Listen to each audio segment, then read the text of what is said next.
আমাদের আজকে বেশ কয়েকটা গুরুত্বপূর্ণ সিদ্ধান্ত হয়েছে। আপনারা জানেন যে আজকে একটা বিশেষ সভা ছিল।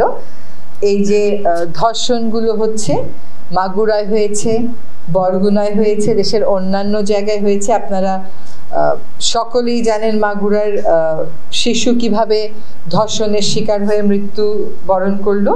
একইভাবে আমরা বরগুনাতেও দেখেছি যে একজন হিন্দু সম্প্রদায়ের একটি মেয়ে, তার ধর্ষণের শিকার তো সে হয়েইছে, ওটার বিচার চাইতে গিয়ে তার বাবাও অভিযোগ করা হচ্ছে যে তাকে মেরে ফেলা হয়েছে নির্মমভাবে।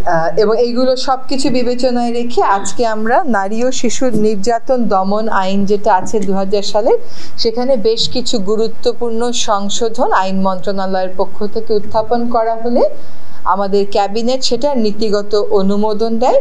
ইতোমধ্যে আমরা কিছু মতামত পেয়েছি, যে মতামতগুলো পেয়েছি এগুলো যাচাই বাছাই করব আমরা কাল পরশু, এবং বৃহস্পতিবারে এই অ্যামেন্ডমেন্টটা আমরা চূড়ান্তভাবে অনুমোদন দেবে বলে আশা করছি, উপদেষ্টা মণ্ডলী অনুমোদন দিবেন বলে আশা করছি।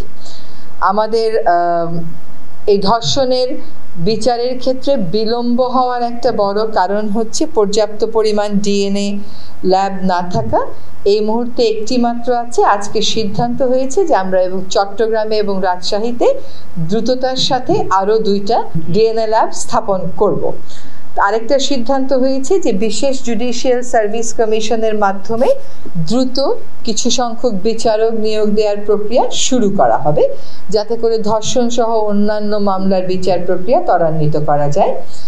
আবার দ্রব্যমূল্য স্থিতিশীল রয়েছে, এটা বিবেচনায় নিয়ে দ্রব্যমূল্য যাতে স্থিতিশীলই থাকে এটা নিশ্চিত করার জন্য আমরা সিদ্ধান্ত নিয়েছি, এবং সবসময় বাজার মনিটর, আমদানি, সরবরাহ এই সকল বিষয়ে খেয়াল রাখার জন্য দায়িত্বপ্রাপ্ত উপদেষ্টাদেরকে মাননীয় প্রধান উপদেষ্টা মহোদয় প্রয়োজনীয় নির্দেশনা দিয়েছেন।